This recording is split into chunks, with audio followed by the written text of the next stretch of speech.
Well, hi, everybody. This is DearMamaSal, and welcome to our Sunday evening broadcast. This one is what we like to call our Soul Sunday. And it's time for us to sort of quieten down and get ready for the coming week. For those of you who may be watching on the replay, just so that you know, what we're inclined to do is we start off with some news, views, and updates. And so in the notes below here, you're going to see you're going to see sort of from 00 to such and such a time, news, views, and updates. And then from another time onwards, the broadcast itself. And the topic today on our Soul Sunday is going to be about freedom. Just so that you know that's what it's about. Excuse me a second. All right. And so I'd like to say hello to the early birds, Jonas and Jamie, Beth. Good to see you. Well done. And I love it that you popped in early. It's always nice to see you that keen. We had a really nice note come in. I don't know if any of you saw it. A really nice note that came in from Emma from Ireland. And if you didn't see it, let me just try and get it here. Just let me know and I will read it to you. In fact, I think I'm going to read it anyway. What she said, you know, every now and then I will think about who haven't we heard from recently and, you know, are they okay? So what happened was, hi Jody, what happened was that I suddenly thought, you know, we haven't heard from Em from Ireland for a while. Hi, Pat. And so I wrote to her and just said hi, and I was thinking of her and was she okay? And she wrote back the following, and it is a real credit to everybody who joins in on the broadcast for however little or long, because it is because of you that this was possible. She said, thanks so much for the little email.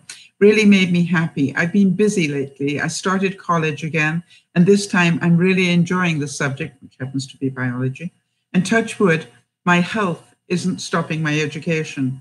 I guess I am kicking its butt, eh?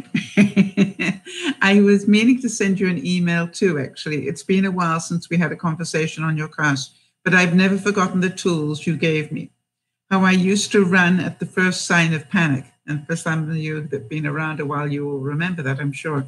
I can laugh at this now because I've been many times in the past year, I've wanted to run, but surprisingly, I take a breath, I remember what you said, and I'm present and dealing with it.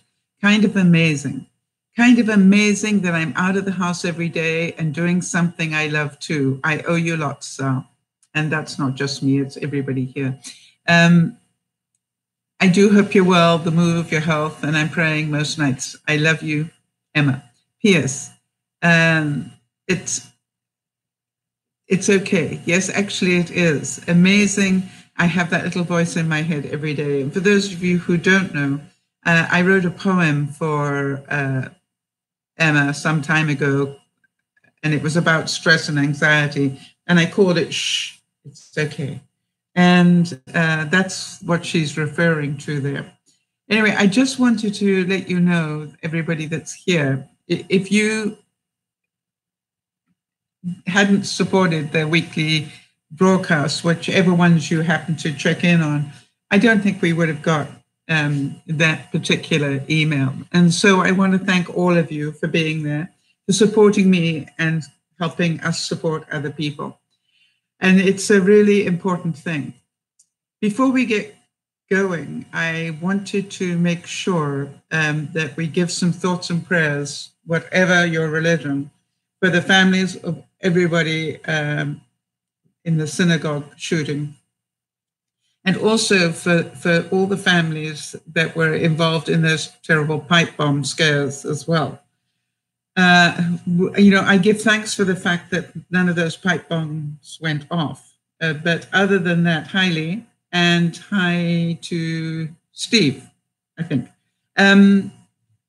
So the whole thing is, you know, be grateful this week that you were not part of either of those things, because you can imagine how difficult this week is. Scott, there we go. I knew it was an S. I was getting closer. Hi, Scott. So also we would like some thoughts and prayers for Jody and Lionel. They're busy tracking down a van that they will hopefully be able to get for the winter. And really, I wish them all the best. I know it's a very important part of their life. Also wanted to give thoughts and prayers out for Lauren. She is going to be finding out this week whether she has got the okay to go ahead and buy the new wheelchair that she needs, and also to do some modifications to her room so that she will be able to function better. So we'll keep our fingers crossed on both of those. All right, birthdays coming up. But before we do that, let me just make sure that those of you who might be new watching the broadcast, there should be a little bell down here. And if you click on that, it will give you an update as to what's going on. It'll tell you every time I'm about to broadcast. And if you follow us on YouTube, that's great. If you follow us on Facebook, that's where I sort of do the updates during the week. And that's just under DearMamaSal, and same under Twitter. All right, let me just see what Pat just said here. Pat's having surgery tomorrow. Wow. Okay, so our thoughts and prayers go with you as well, Pat. All the best. Seriously, big hugs to you.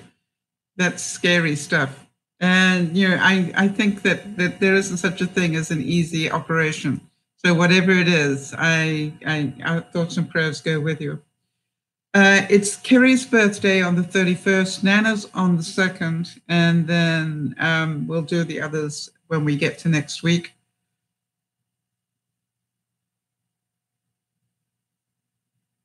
It happened to me once, Pat. Do you want to know what my experience was? It literally happened to me once. She's saying that she has a fear of waking up during it.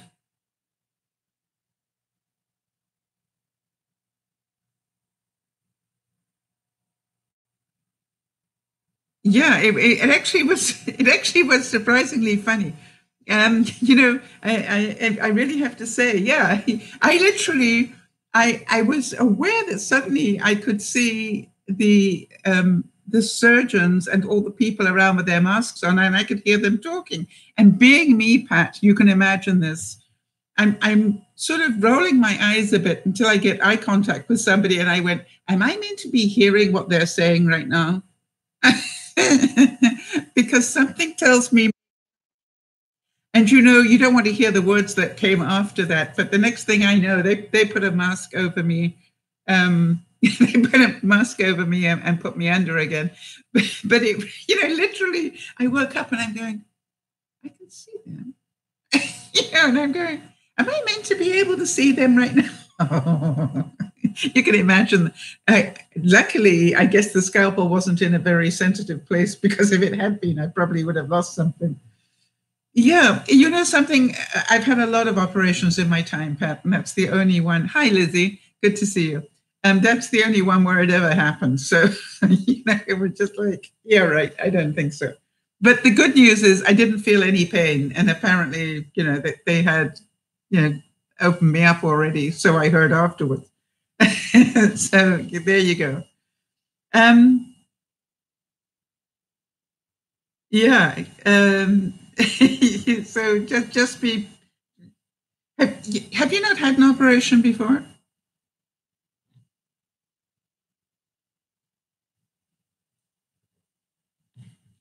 So, Lizzie, anything that you want to update people on? Hi, Linda. Good to see you as well. And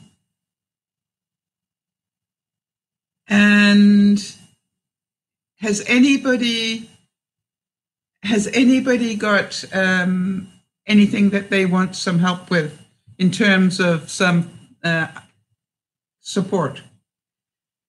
In terms of our one step at a time, I definitely have got all sorts of stuff going on this week. So I'm going to be probably calling on. Oh, on the good news side, I'm going down to see Benji and Judy on Tuesday night, Tuesday afternoon, evening. I'll be coming back Wednesday. Yeah, but you know, you can tell your doctor, Pat, that you know one of your friends woke up during her operation. By the way, if anybody happens to be ghosting here, and that is that you're listening or watching the program without being in the chat, we absolutely welcome you. If ever there's a subject that you'd like me to talk about, we would really appreciate you letting us know. And you let us know by writing to DearMamaSal@gmail.com, and I'll put it on the list and try and fit it in with some of our next broadcasts. What do I need help with? I would say courage. In a word, I need some courage. I have to make some major decisions this week, and I am terrified, to be quite honest. And I may have to even see the college go. And so that there's some stuff I'm working on. It's difficult for me to explain it all because it has so many parts to it. But I'm going to be talking it through with a couple of people, and then I will make the decision later in the week. So, but very scary stuff for me. Because, I have a very high morality issue. I have high integrity. So I don't like to do things that are more risky than they need to be. And I guess some of you know that about me already. So anyway, I will tell you more when I've made the decision. At the moment, I just need to talk it through with a couple of people that I know. Yeah, I will be breaking it. I am breaking it down. I've been breaking it down during this week. And I just have to go with my gut. And that's, what is my gut telling me? And why? And so I'm going to be doing that. So as a time check, I would like to just tell you that I have got a time here, Jody, of 12 minutes. And we're going to be talking a little bit about freedom. For those of you who don't know how this works, first of all, a disclaimer, please know that I am not a doctor, a psychologist, therapist, whatever. I am a human being. And this group of incredible people, we get together 3 times a week where we discuss difficult subjects. And difficult subjects in as much as everybody struggles with something every week. And as you heard, even I'm struggling with something this week. Wow. Jonas, do you want me to talk that out loud? But thank you for letting us know. Is there any way we can support you in that? But let me know if I can talk about that out loud.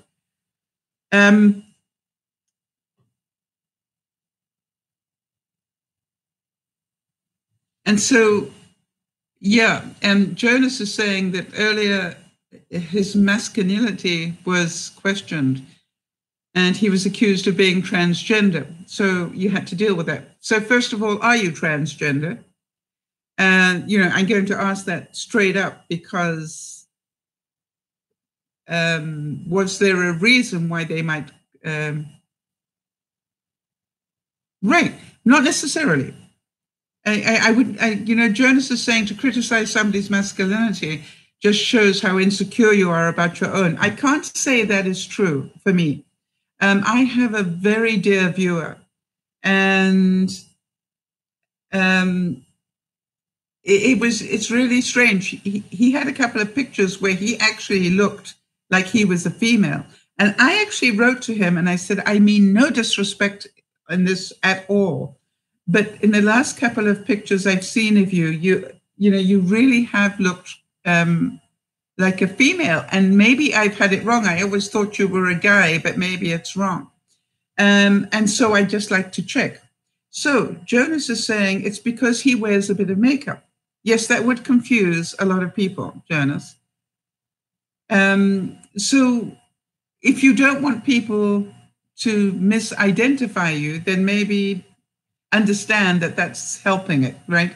The fact that you're wearing makeup makes them wonder whether that is the case. Beth is saying she had to confront somebody trying to steal something at work. That must be so difficult, Beth. I stepped up and was firm and said, you're paying for that item you stuck in your, are you paying for that item you stuck in your pocket? I stayed calm and collected. Right, well done, Beth. Yeah, Linda's saying, I bet you can put the makeup on better than I can, Jonas. He said Linda's saying that. Yeah, so, but you understand, Jonas, that it may not be that they mean any disrespect.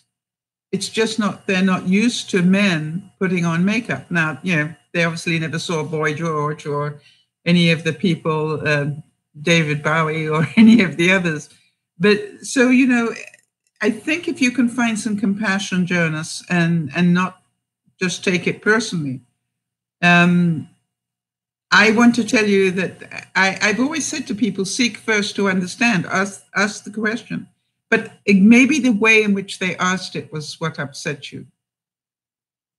So let me ask you, Jonas, because that's a really important thing for us all to learn. If you are a male who chooses to wear makeup. If somebody does query it, what would be the right way for us to ask you?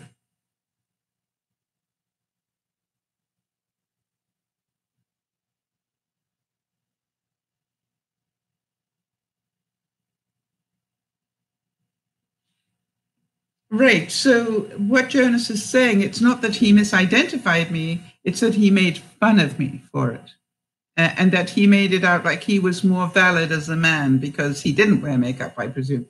All right. So, yeah, you're going to have idiots, Jonas, in the world. Right? I mean,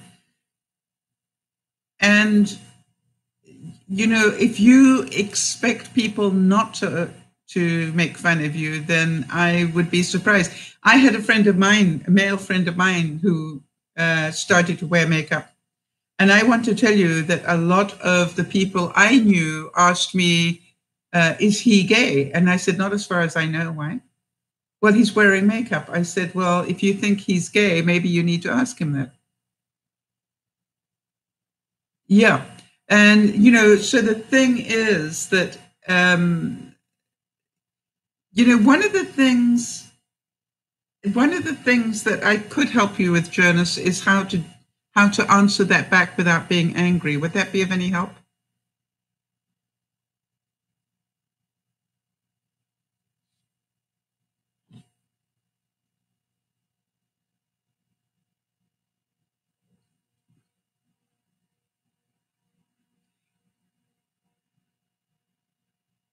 Because whatever hurt you feel, whatever anger is yours, all right? The confusion is theirs, but whatever your feelings are your feelings. So if you would like some help on how to answer that.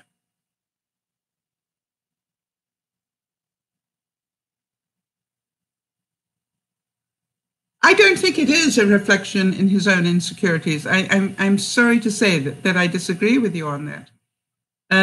It may be your judgment of him, but I don't think that people who make fun of that, it's not necessarily insecurity. It could be a total not understanding. That's not necessarily an insecurity. That's a lack of knowledge. It's not always about insecurity. So be careful of the big labels here. Yeah, Linda likes some help on eyeliner. So, but Jonas, a really great, yes, it is. Most times it's just pure ignorance. And also, I mean, let's talk about, what happened with the synagogue shootings, right? Where was the sense in that? And so you've got people that are ignorant. You've got people who, yeah, you need help with the eyeliner as well, Jonas. Okay. So, Jonas, if you like pushing people's buttons, which you just said you did, right? You like to challenge social norms. Don't be surprised when people react. And, the trick is not to react to it, in my view. So if you'd like some help on that, how to word that, I definitely have some suggestions, but that's up to you. All right, so let's get on with our first quote, and we'll change that time span to 20 minutes, Jody. Our first quote on today's subject, which is SouWork Sunday, is courage is grace under pressure. And so how many of you feel that you need that this week? A little bit of grace under pressure. And to me, that is really important that we remember that we remember that it's not just us that is under pressure, it's everybody around us. And, you know, as I think about all the terrible things that happened this week in terms of, you know, people playing out their anger in a very unhealthy way, I'm going, isn't it sad that they didn't have people around them that could help ground them?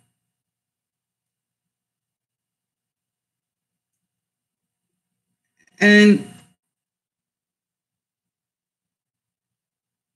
how about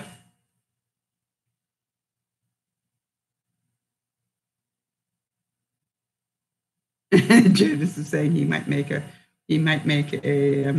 video on the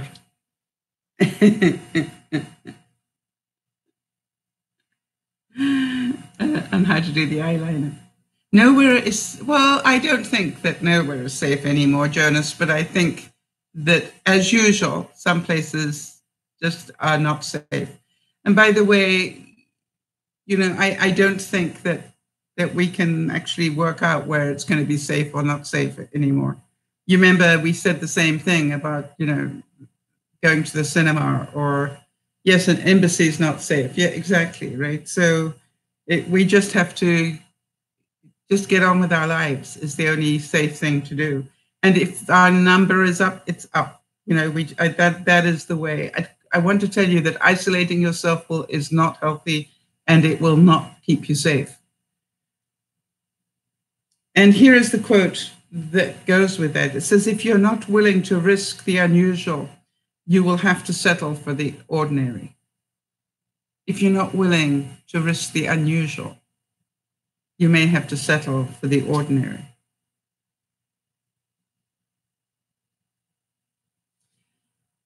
And so if anybody has anything that comes up with any of these quotes, just let's talk about them.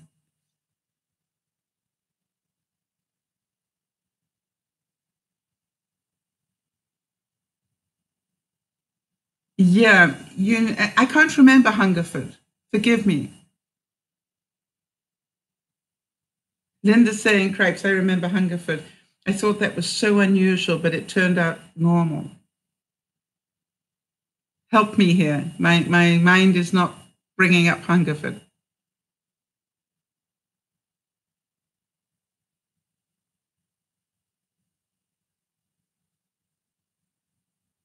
Yeah, I think,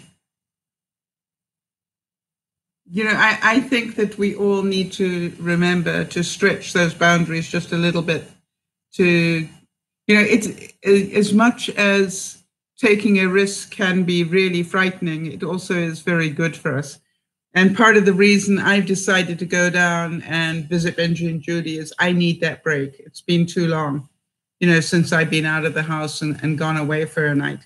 And so that's why I am going to go and do that. It's a, you know, I've got lots of reasons why I shouldn't, and I'm too busy and but I'm going, I really do need to do that. We should not give up, and we should not allow the problem to defeat us. Yeah, I need that this week, people. We should not give up, and we should not allow the problem to defeat us. I will just be there for the night, Jonas. What I do is I drive down into just about lunchtime, spend the afternoon, the evening. I get up late, have brunch with them, and then I will leave after lunch sometime and be home before dark on Wednesday. And by the way,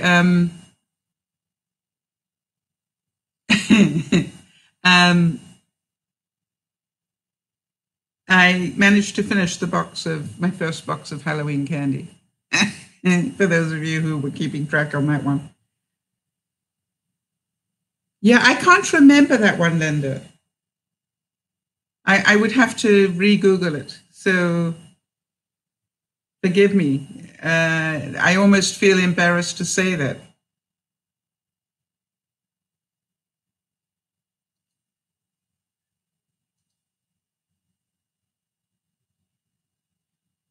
Hang on, let me have a look at that just so that I can talk about it.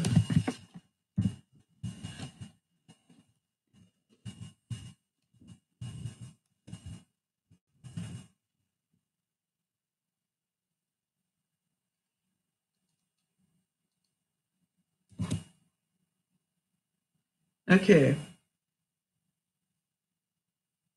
I really don't remember that. 17 people were killed, right? And a dog. How sad.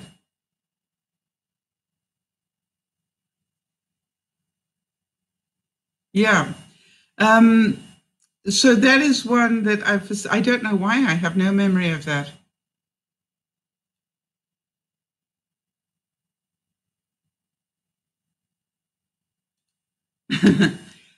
You know, the interesting question is why do some kids not dress up?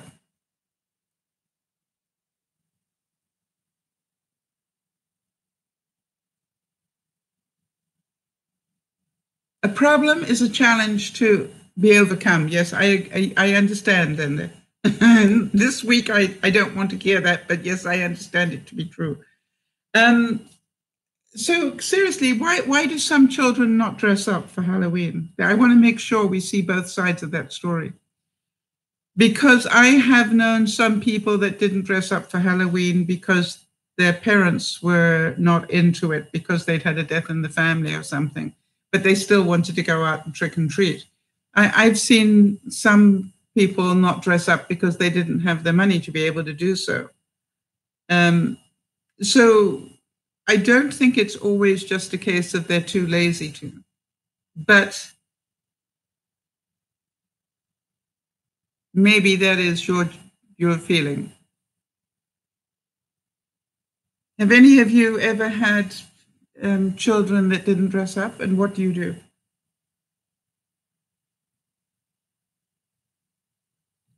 Yes, you have to remember that in some situations, Halloween is a very non-celebrated event in some religions because of its All Hallows Night is. By the way, just so that you know, Halloween is from All Hallows Night. Do you know that I used to live a long time ago when I was in England in a place called All Hallows, and it did have well, actually next to a place called All Hallows, and it did have its fair share of ghosts. I can tell you that. Yes, Beth would still give candy. Yeah, hi Marie. So all I'm asking, Jonas, is if you can be compassionate of the fact that it may not be for the fact they just can't be bothered. You know, I just know that certain religions don't allow people to dress up and do stuff like that. So, and some people literally don't have the money. Yeah, so you never liked trick or treating. It made you uncomfortable. Yes, and so some people want to be with their friends, but don't necessarily want to dress up. I certainly can't remember doing a lot of trick or treating in my time either, and I would think it's more dangerous now.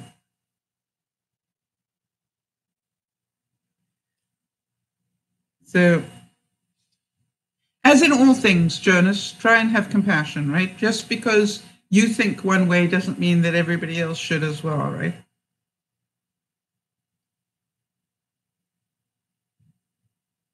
That's cute. Beth says that she went trick-or-treating for her daughter because she was sick in the hospital. So I took her twin and we got candy for her. That's really nice. Especially the entitled teenagers who don't dress up.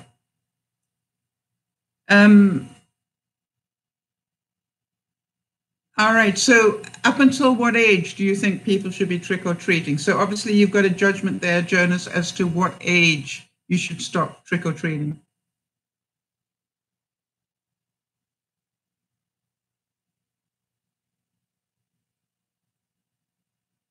Yeah, and a dog, I hear, Linda. A dog also died in that Hungerford thing.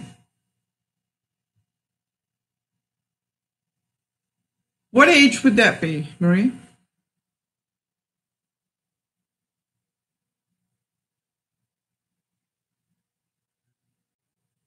Okay, so Jonas is saying that he thinks it's okay to trick or treat up until like 18, but at least wear a costume. If you're wearing a costume, then it's fine. Isn't it interesting, all the judgments we have around that? Yeah. So you're saying okay to carry on even after 14 or 15, but yeah, if you bother to wear a costume. And so what do you do when they come to the house? Do you just not give them anything?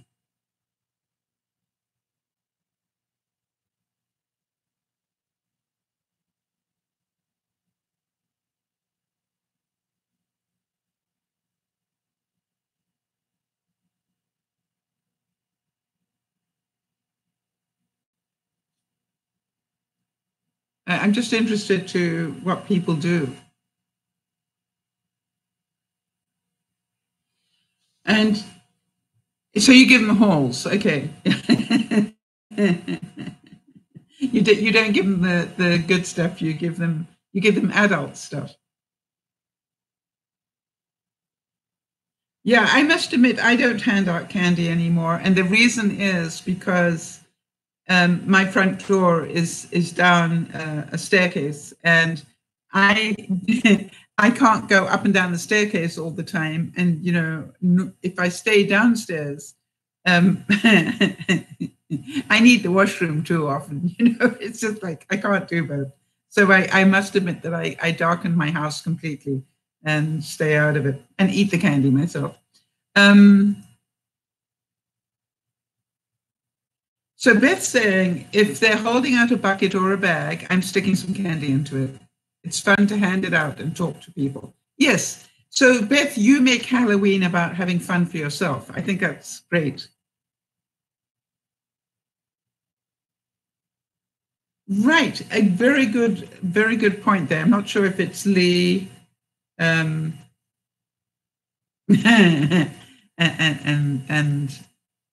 S. That isn't Steve.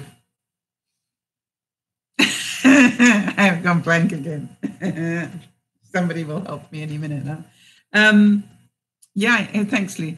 But Scott, that was it. Yeah. So Lee's saying that there is a thing with people who don't wear costumes and are older. They could be with somebody who has special needs. Yeah. Or, and it could be an older brother going, helping a younger brother and doesn't feel the need to dress up. But what the issue is, should you give candy to somebody who doesn't bother to dress up? I'm going, that is your choice. It's about you. Yeah. So it's a very personal thing. I don't think there is a book of rules on that, is there? And it really depends on your judgment of people, your judgment of what is right, what is wrong. And it's a very personal thing.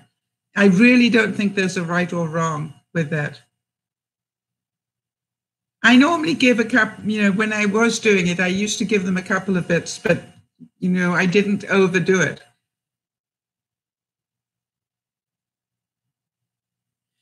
Yes, and Jonas, again, you see, Jonas, you're doing it again from your perspective, what your experience is.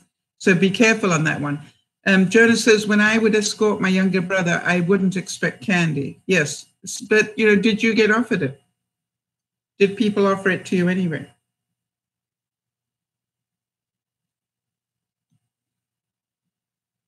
Here's a really nice quote, by the way. Better than 1,000 hollow words is one word that brings peace.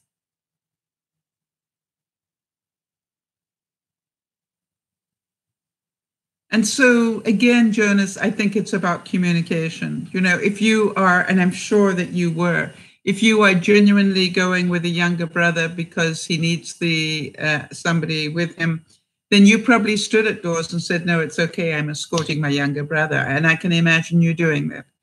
Whereas other people will go, hey, I'll come with you because I'll get some candy too. So it, again, I say time and time again, it depends where your base is, you know, where you are in your character.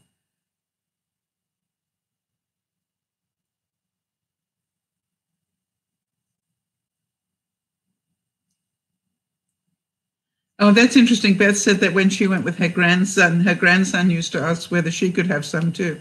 That's a cute grandson. Yes. So, as we know, Linda's eldest son is autistic and he loves Halloween. So an adult will go with him. And he's what, 25 now, Linda, and still enjoys it, I'm sure.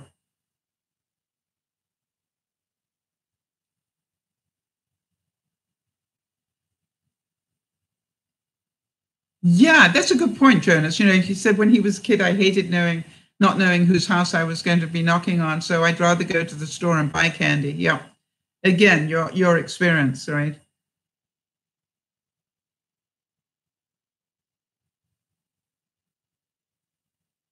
Well, yes, and you also have to be careful with things like peanuts and so forth.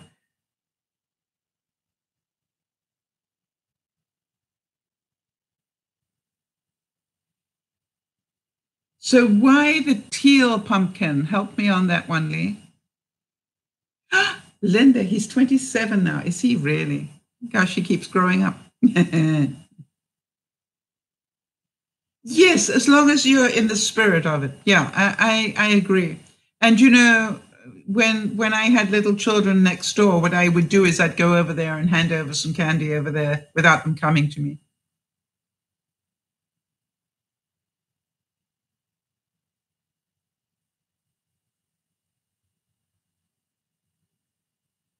Teal is for food allergies. Explain that to me. I didn't know that.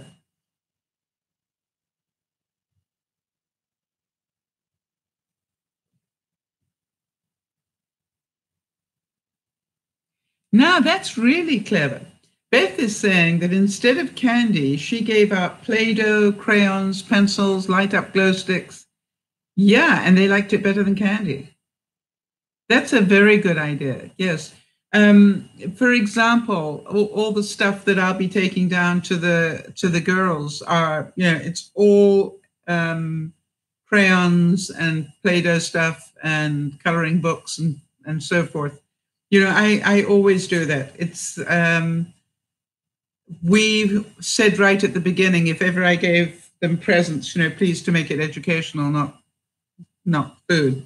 Now, have I bought them candy? You bet I've done that in the past. But I just don't get bags and bags of it, if you know what I mean. I think that's a really great idea. Okay, so a teal pumpkin means that this household understands about allergies and won't be giving out peanuts and things. But the thing is,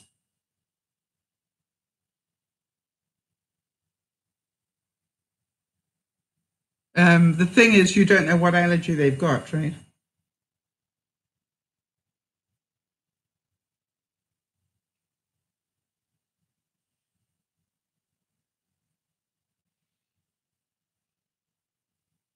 Now, here's an interesting thing about freedom of mind. Here you go. Happiness is when you think, when what you think and what you say and what you do are in harmony. I've always said that is integrity. Integrity is when what you think is what you do is what you say. Yeah, that's interesting. But apparently it's from Mahatma Gandhi. He said it actually was about happiness. I don't know why. I've always thought that was integrity. How about you guys? How do you describe integrity if you're trying to describe it to somebody? I've always said it's when you're congruent, when what you think is what you say is what you do.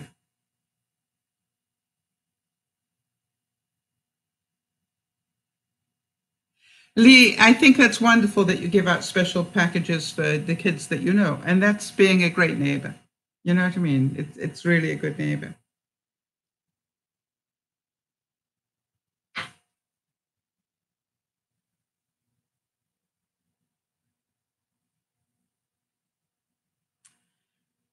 And, you know, in terms of all the violence that we've seen this week, I find this a very interesting quote for the week, which says, "An eye for an eye only ends up making the whole world blind." And again, that was from Mahatma Gandhi. You know, it's like, forget about revenge, people, right? Revenge doesn't make anything better. It just continues the violence. So I heard some incredibly powerful speeches this morning about why we need to move on and with love and not dwell on the agony of this.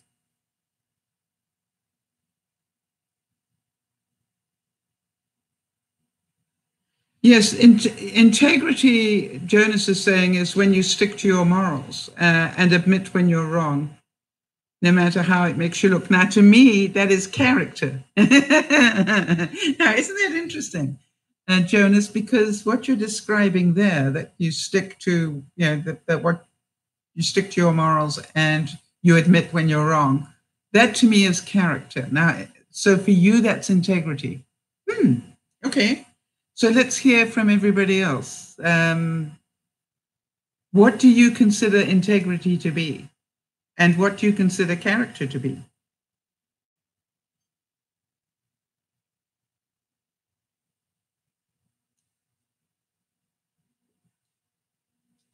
Because that's a great, great subject. And I guess the other question I would ask around that is, do people say that you have character, or do they say that you have integrity? And when they do you ask them, what do you mean by that? Because this is the interesting thing in life, that different people see things differently. And so I find that when people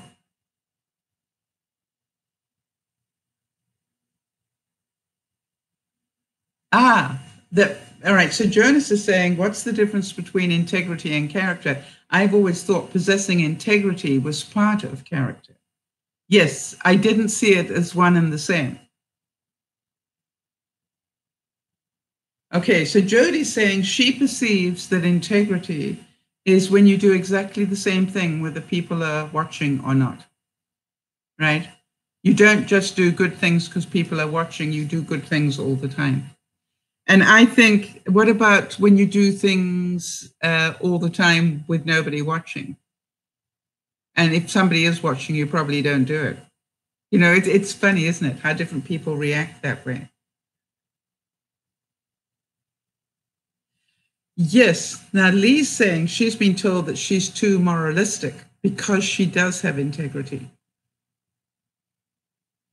Yeah, and I stop people a lot, Lee. You know, I will say to them, you know, I'm not going to promise that because I don't want to break a promise. I will say I'd love to say yes to that, but I can't. You know what I mean? I struggle a great deal. All right, so Linda's saying integrity is your beliefs which don't change because of what's happening to you. And Beth's saying when she's alone, she imagines that somebody is watching her, so she will eat properly. Which is sort of the opposite of me, which is while I'm eating the Halloween candy, I can sort of feel these eyes bearing down on me, but I still put it in my mouth. You know, it's so good. All right, so what is character then? All right, so we've had a couple of people say what their definition of integrity is. So what is character? Is it different?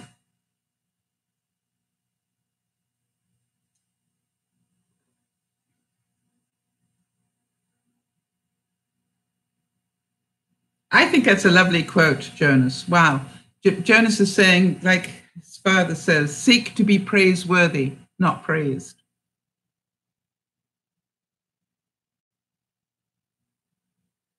Huh.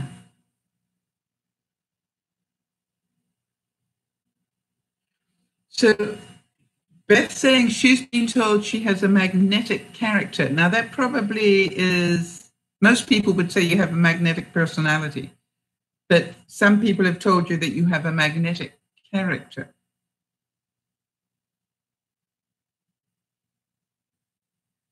Yeah, interesting. So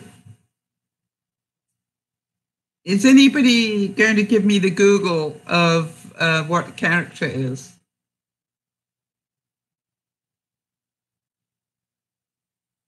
I'm just reading the next quote here, people, and it's making me chuckle because it said, your diet is a bank account. Good food choices are good investments. Not this week.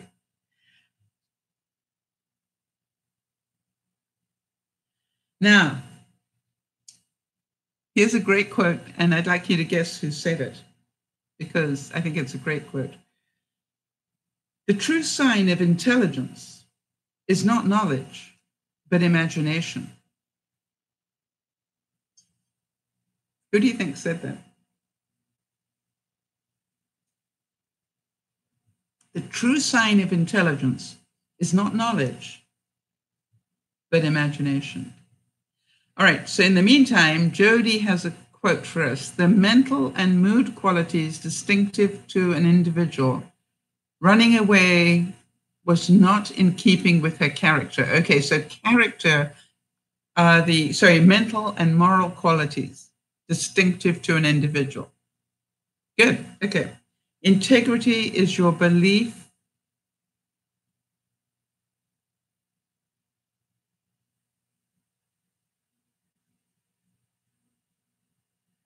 and your personal choices. Yes, your beliefs and personal choices. Okay, boy, they're pretty close, aren't they? So Jonas, I see your point. They're very close, depending on what definition you have.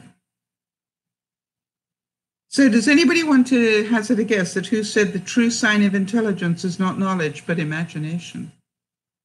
Because I think that's, Beth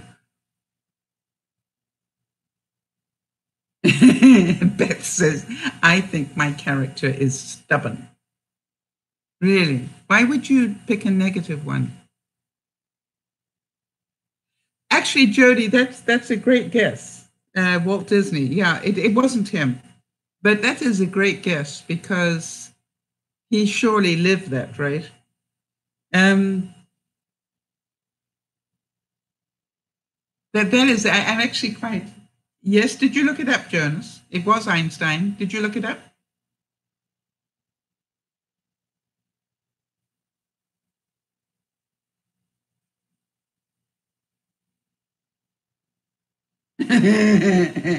Pat saying her true character is excuses. All right, so Beth says, but I want and need things a certain way or I get frustrated. That's called control. Beth, that means you're a control freak.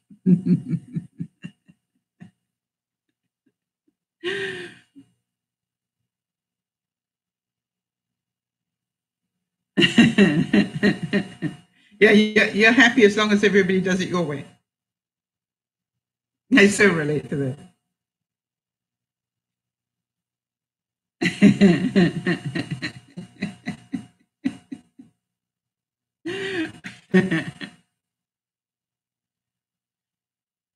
All right, they're saying, should she know what her character is? I'm not sure. That's a good question, Beth. Does anybody want to hazard a guess at that? Do you know what your character is? If I asked your best friend, What are the characteristics of Beth? I would imagine, Beth, that your best friend would probably say you're very hardworking, you keep to your word, you are an energizer bunny, you nearly always have a smile on your face, you're always doing things for other people. You're a giver and doer. I would think doer would be your main characteristic.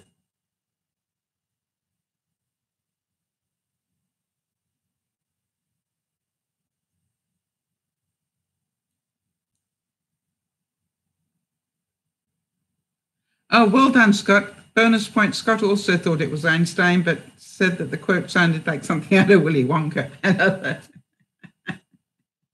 Yeah, I mean, I don't know about the rest of you, but from the little I know about Beth, I'd say her main characteristic is Energizer Bunny. So I see, and a giver to others. Very selfless is part of your character. All right, so that's why, Beth, it's really a good thing to ask other people. I am quite certain that the things that you guys would tell me about my character would not be things I would necessarily pick myself. do you know what I'm saying? It's how other people perceive you in so many ways.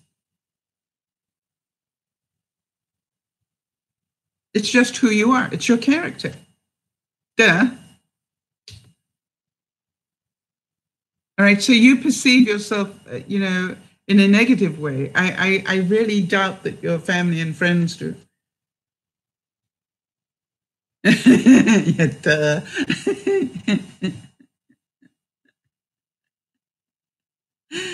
It always makes me laugh how many times Jody will say, Jody calls me Mrs. MacGyver a lot, or Jody and Lionel do, because I'm always finding plan B on things, and that makes me chuckle because I'm going, yep, that's true. That's true. What's the other word that she uses? Yeah, I'm stealth. Yeah. I'm a stealth player of games.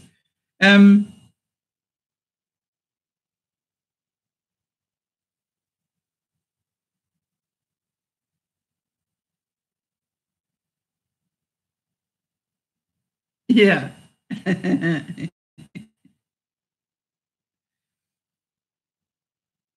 Wow. Now here's a nice quote, and interesting if you know who said this one. He who learns but does not think is lost. He who thinks but does not is in great danger.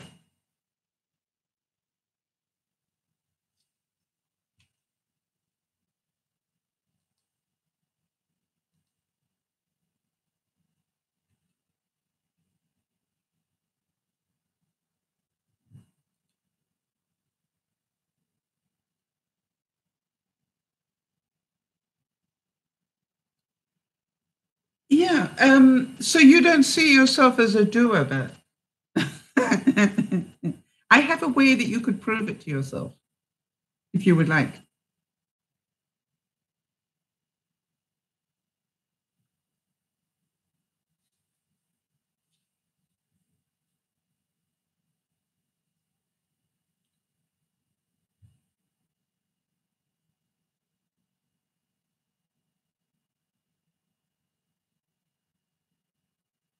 Because you're always doing something, right? It's like whenever you write about what you're up to in a day, you're doing this on the way to work, you're doing that at work, you're doing this on your way home from work, then you're doing this for after work, then you're doing this for your family, then you're doing this for somebody else. I really don't know how you could not see that in yourself.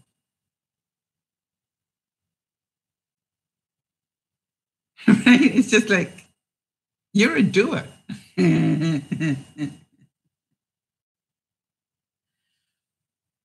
So So to me, it's like I that's my experience of you. Now, you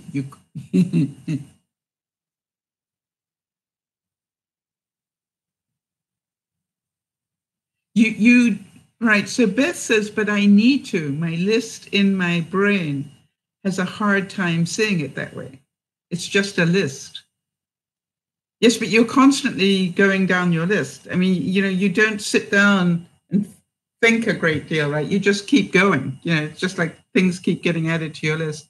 I want to tell you, I'm almost tempted to start drinking power drinks that you have just so that I could get more done. But I know that they're not good for my body, so I am going. I better not do that.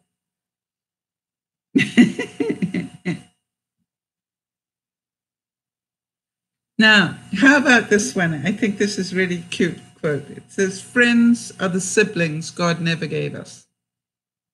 How many of you agree with that? They are your siblings of choice.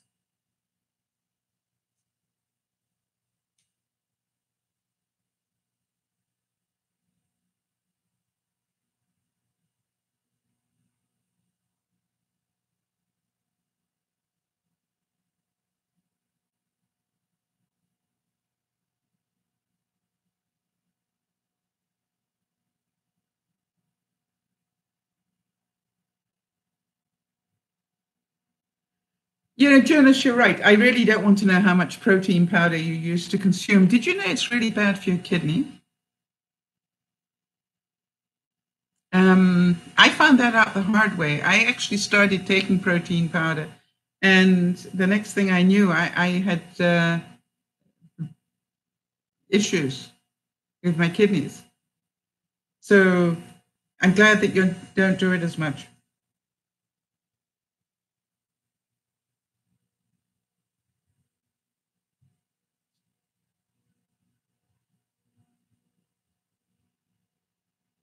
So do you think the people with character...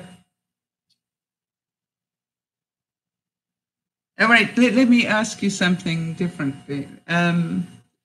What do you think the best qualities are to have? If you were talking about somebody and you said they've got really good character, what qualities would you be looking for?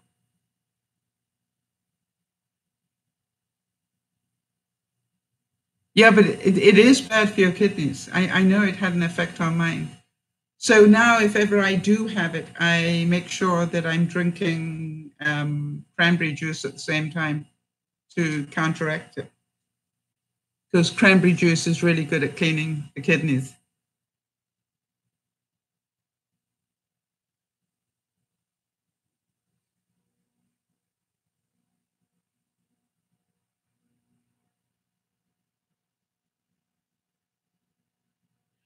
Okay, so Beth says honesty. She has to be honest, or she has to have honesty. Okay, so are you honest in all things, Beth, in your view?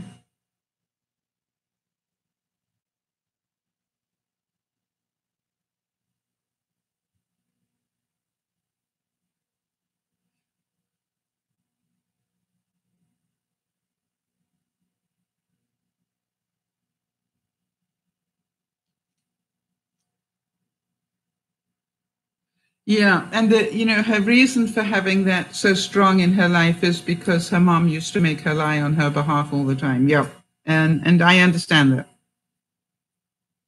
But I'm pretty sure, Beth, that even though you try very hard to be honest in all things, you probably aren't honest in all things. You know what I mean? It's like we can work really hard at any characteristic. Um, yes, you try not to lie, but fibs happen. Okay, so what's a fib? You know what I mean? What's a fib? Why is it different?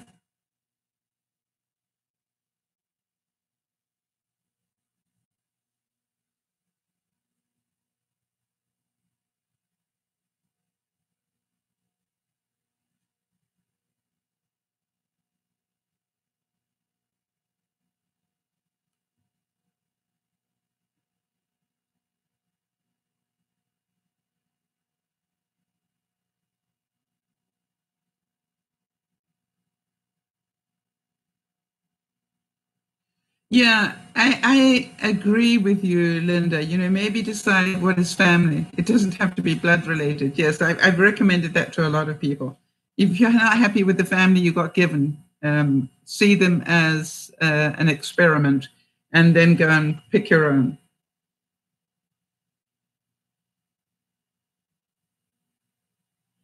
Okay, so that's interesting. Jonas is saying sometimes lies are important, though.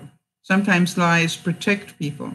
Can you give us an example of where you think yeah, and Beth is saying the same thing. A fib protects other people.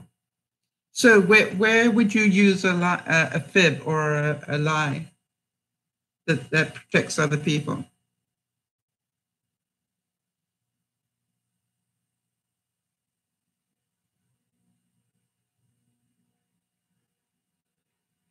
And do any of the viewers think that a lie is just a lie?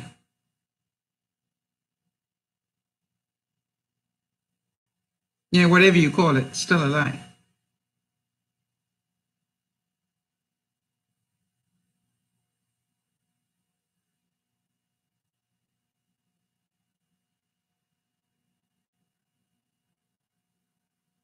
Okay, so Beth says, like her sister asking me if I like her outfit or a new hair. That's interesting because I won't tell that lie. Beth, you do, but I don't. What I say is, I'd love to tell you differently, but at the moment, I'm thinking it may grow on me. This is not, I'm glad you love your outfit, or hey, I love that you got yourself a new haircut. I don't actually say that I like it.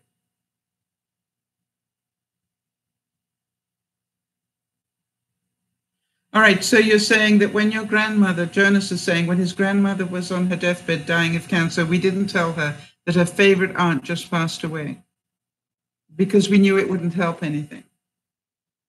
Well, that's a judgment that you made, and so to me, again, to me,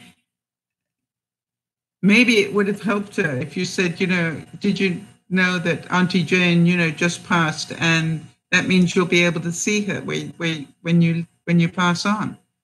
It could be a positive, not necessarily a negative. So to me, that is a lie of omission, Jonas. In as much as you don't tell something, you didn't actually tell a lie. You just didn't tell her. That is a lie of omission. You omitted to tell her that truth. Yeah, I think that's a whole different story sometimes.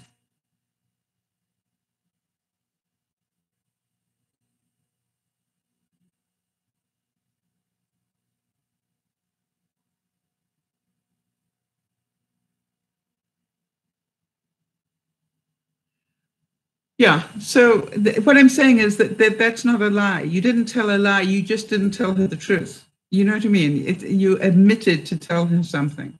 I don't think that's a lie. Unless she said, "How's Auntie Jane?" If she said, "How is Auntie Jane?" and you didn't tell her the truth, then that would be a lie. But I think if you just admitted to talk to her about it. Okay, so Beth's saying, well, my sister would turn it around on me and say, you're just jealous or something, and turn it around so that it hurts me and makes me feel bad. So you just agree with her. Wow. Yeah.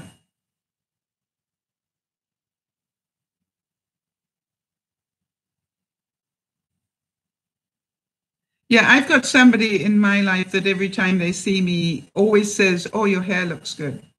I think it's a Dale Carnegie thing. All right. And, I never actually take it as a compliment anymore because every single time I see him, he says the same thing. There's no winning with your sister. Yeah, Beth, I understand that.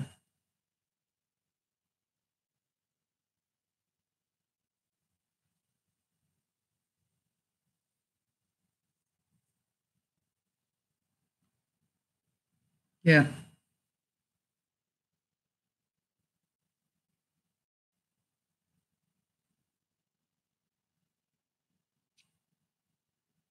So, what is your definition of freedom?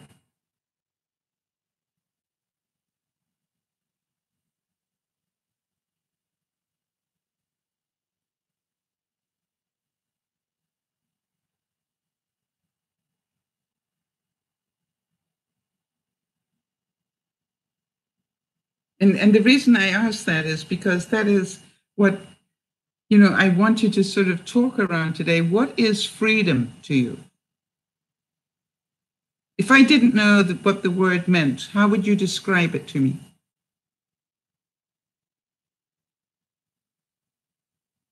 Okay, so for Beth, and you understand that this is going to be different for everybody. Beth says freedom for her is living the way she wants to, no matter what anybody else says. Yes, Jonas, for him, freedom is the ability to choose.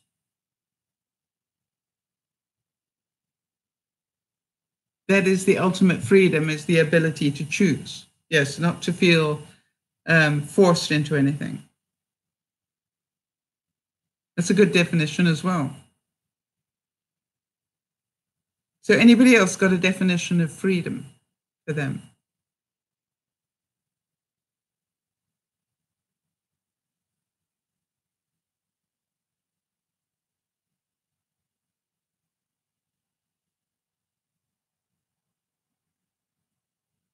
I think it's important to really get an idea of what it means to you. So Linda says that for her, freedom is the ability to live her life without judgment. So what you did, Linda, we usually stopped hearing the judgment, right? You just stopped cutting that out. So basically, that's the same thing that Beth is saying. It's living the way you want to, regardless of what anybody else says. You just cut out listening to what everybody else says. So that is great freedom for you. You no longer live your life to please others. You live your life to please yourself. I think that's very important.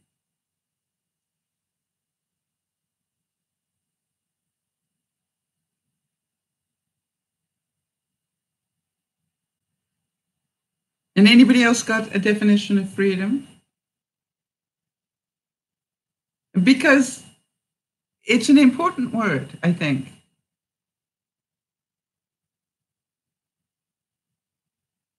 I've met people who thought they wanted freedom until they had it, and then they didn't want the responsibility of it. All right, so Jonas is saying, and freedom is having enough respect and faith in someone, knowing that they can make decisions for their own well-being, regardless of whether you agree or not. Yes, that's giving them the freedom to choose. That is great love, Jonas. When I talk about are you a friend or an enabler, that is actually the definition of a friend, is somebody who trusts you enough to make your own decisions. And you don't need to do it my way. That's what a friend does. Doesn't do it for them.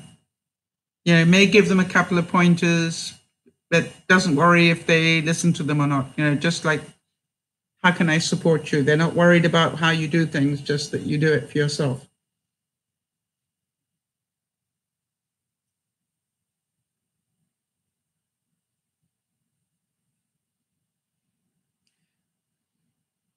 And, I think that is a very healthy way to be, that you trust people to make their own decisions.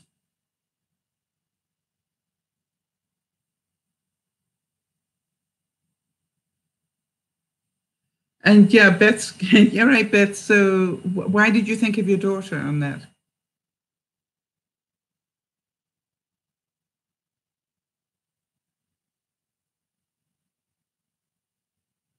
You don't have much confidence in her decisions. That's right, you don't. That's why you control a lot of her life. Hi, Niasha, good to see you in Trinidad and Tobago. We're talking around freedom.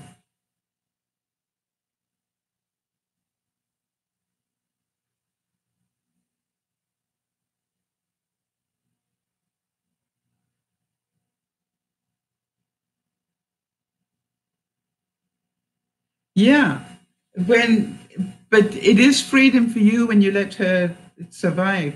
You see, the big problem that you have, Beth, is if you constantly are doing all these things for her, what's going to happen if you're not around?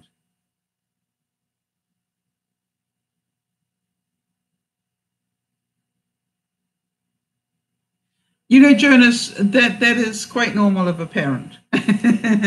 Jonas is saying that his mum doesn't have a lot of faith in his decisions. The best way to help people make good decisions is to let them make bad ones. Wow, thank you, Linda. Linda's saying, I have to say, Sal, you've never given me an answer, but you always gave me a choice of answers. Well, because I do believe that you know, what I might think is the right answer may not be the right answer for you.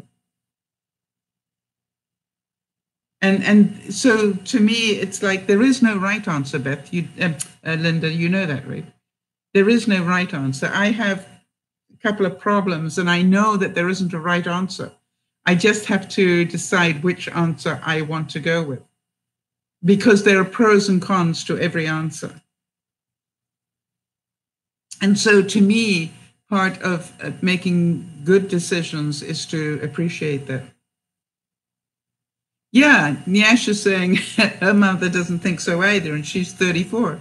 And half the time, Nyash, the reason that mothers don't think we're good at making decisions is because they never let go and let you learn how to make them. They never let go. All right. And then they say, well, I don't trust you to make a good decision. Why? Because you don't trust them to make a bad one.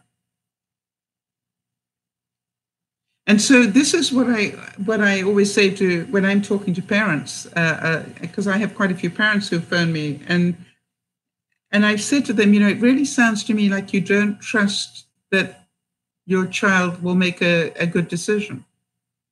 Well, I didn't at that age. Well, you know, that's fine. But, you know, how do you learn to make a good decision? You make a few bad ones. How many of you have made a bad decision and gone, I'm not going to make that one again? And then you do. And then you go, I'm definitely not making that again. And then you do. And about the fourth time you go, that's it. I'm definitely not doing that again. And that's how you learn how to make a good decision.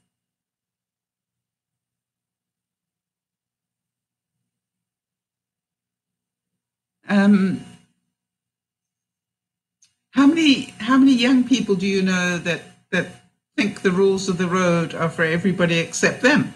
All right, which is, you know, and young people are inclined to speed a lot and get caught a lot, and eventually the punishments get so bad that they realize maybe I need to slow down. Yes, Jonas, and I think you are a controller. From, you know, some things that you've said about other people, I think that is what you do.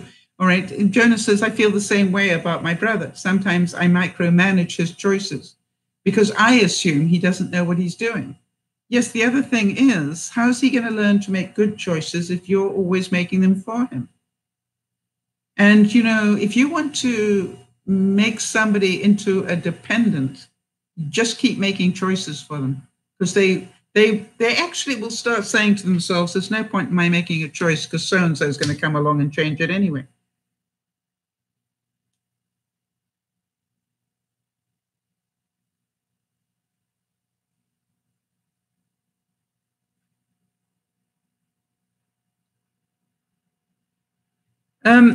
Yes, but you know, Beth, the whole reason why your daughter doesn't do those things is because you always pick up the pieces.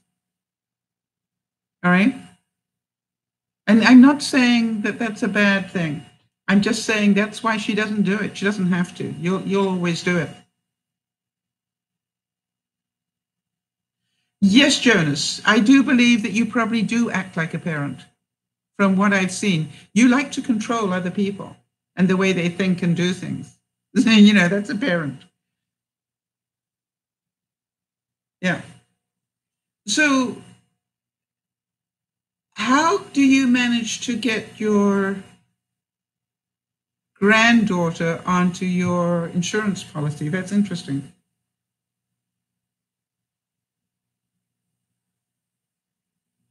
Oh, you got it onto, sorry, you got Lily onto your daughter's policy. So you did all the work as usual. Yeah. The reason I say this, Beth, is I've watched this in action. I watched a grandmother totally control all the things that the mother should have done. And it ended up that the mother had no self-confidence at all because the grandmother did everything. And she didn't, when she had to do something, where was grandmother? Because grandmother always did it. It's like a husband who always pays all the bills and then dies and got a wife that doesn't know how to pay a bill.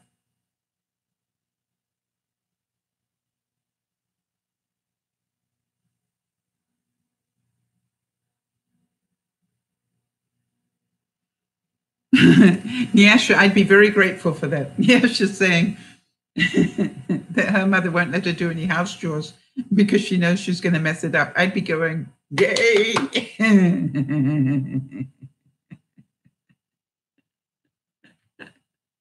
That's a good one. Most husbands use that as an excuse. And in fact, I've actually heard from husbands that they actually intentionally mess it up so they won't be asked to do it again. Because they're not stupid. Yeah, Jonas, exactly. Be grateful. That's a good one. So do not worry about tomorrow, for tomorrow will care for itself. Any idea who said that? So do not worry about tomorrow, for tomorrow will care for itself. And Jonas is saying, I'm guilty of pretending I don't know how to work the dishwasher. But it's interesting. I can remember teaching I inherited 3 children at one stage of my life, and I taught them how to make tea as a group. And it was the funniest thing and they were young. They were really young. I think the oldest was 6. But I actually taught them how to boil a kettle and make tea, and how to bring in a tray if anybody came to visit, how to bring all the bits in. And it was amazing because people used to go, you let your children boil a kettle?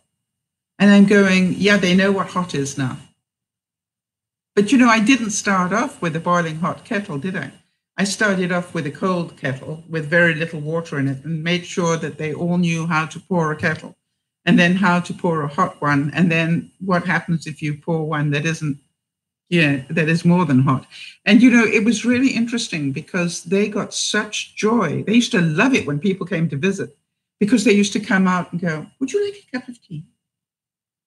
And somebody go, yeah. They go, okay, would you like biscuits with your tea or cake?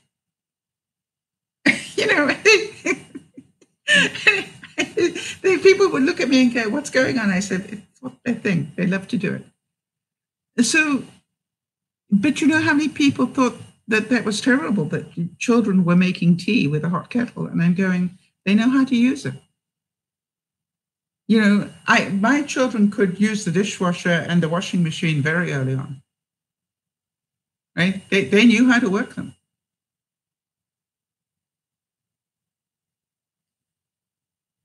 Okay, so Nyasha, yes, you're a helper, but you want to do chores, but your bad eyesight, all right, causes you a problem. You love to cook, but but you leave stuff behind. So now she just does it all. Okay, fair enough.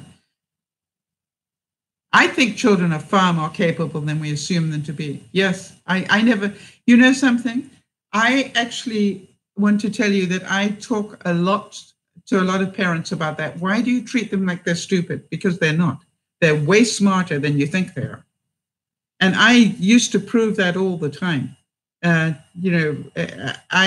was amazed how intelligent children can be if you treat them as intelligent people. I don't know if it makes sense, Jonas, but at the beginning of the week, I would actually put their weekly allowance on a blackboard. And my thing was, this is how much money I want to give you at the end of the week. And if I don't have to nag you or complain about stuff or whatever, this is what you're going to get. And then the funniest thing, I literally would ask, 3 times for something to get picked up, and I'd just go to the blackboard and I'd start erasing numbers and changing them.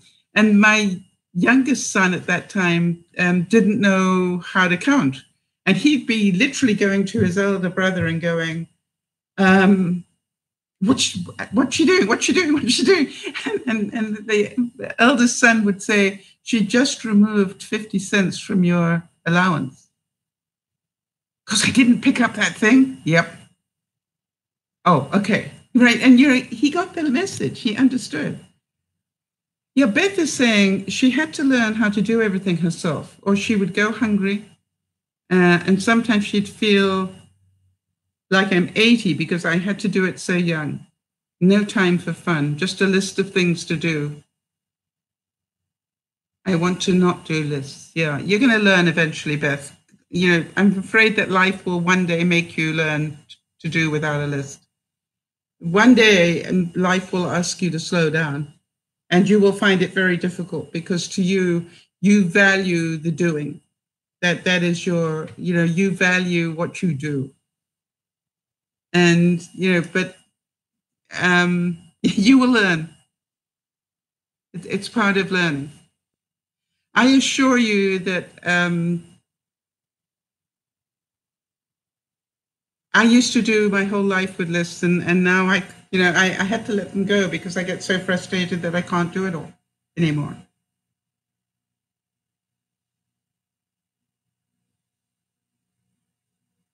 So if I kept on with my lists, right, I would actually feel terrible because I would fail every day, and I don't want to do that. It doesn't make me feel good. So, an interesting moment this week. So, does anybody have anything that they want to get done this week?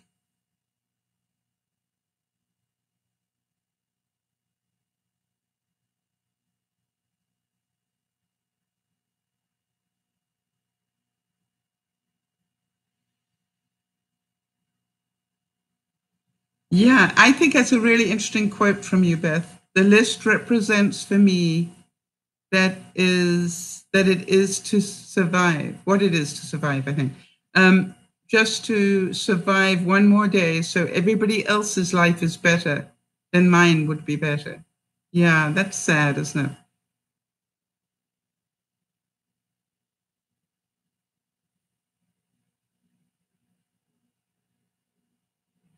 Yeah, Nyasha is saying that because her mom's perfectionism and not allowing her to do things, it actually caused her depression because she wanted to help and she wanted to do things.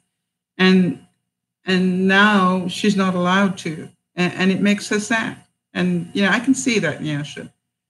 So the question is, to learn to do things for yourself. Do you know something, Linda? That's what I started to do, is not write down what I want to do, write down what I have done. You're quite right. That is what I do now, because it's a very different list. What have I managed to do today? Yeah. So I'm going to go off and cook some dinner. And it's actually just Yvonne and I in the house tonight. So our favorite is always mac and cheese. So I'm doing 3 cheese mac and cheese for those of you who like to know what I'm going to do. I might throw some ham in it. I'm not sure yet. But the funny thing is that Yvonne's not meant to eat cheese either, but she loves it so much. So it always makes me laugh because it gives her migraine. And I'm going, why would you want me to cook mac and cheese if it gives you migraine? And she says, because it's so good. And I went, okay, now then I'll make it for you. So Beth's saying, it's a good day when I actually forget to do something on my list. It's freedom. All right, so Beth, imagine this. See if you can go a whole hour without doing anything on your list. See if it's possible. That'll be amazing. Right? Literally that, and take an hour to read or take an hour to do something else. But it's just like, give yourself the freedom of 1 hour a day and see if you can do it.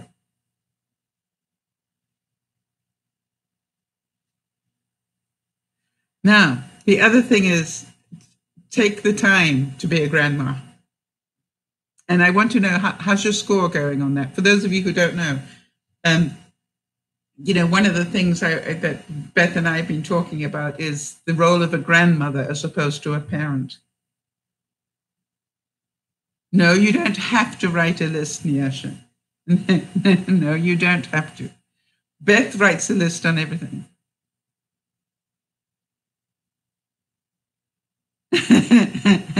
That's so cute. Beth's saying, okay, I will. I'm off Tuesday and Wednesday. Should I write it on my list not to do on my list? Yeah, right. Love your humor.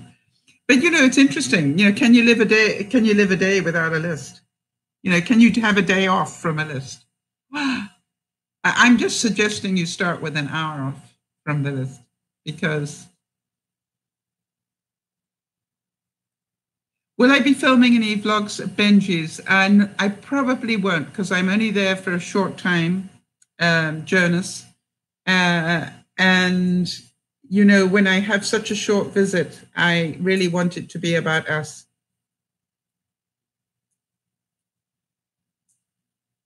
And, the thing is, having said that, I may still do it. I might do one on the way back or something.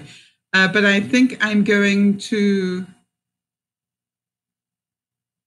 I think I'm probably going to take my computer in to get fixed again. I've managed to find out that my USB controller is giving a problem. So it's not recognizing my peripherals as well as it should. I probably will be on their vlog, yeah. But I don't know if that makes sense to people, that when I'm only there for 24 hours and I haven't been down there for a long time, I'd like those 24 hours to be about spending time with them and the children, and not about doing vlogs. But I'll see what we do. Okay, I need to get out of here, so I'm going to give you all a big hug. And wish you all a great week. And I'll catch you on Friday. This is Dear Mama Sal saying thanks for being here. And bye-bye for now.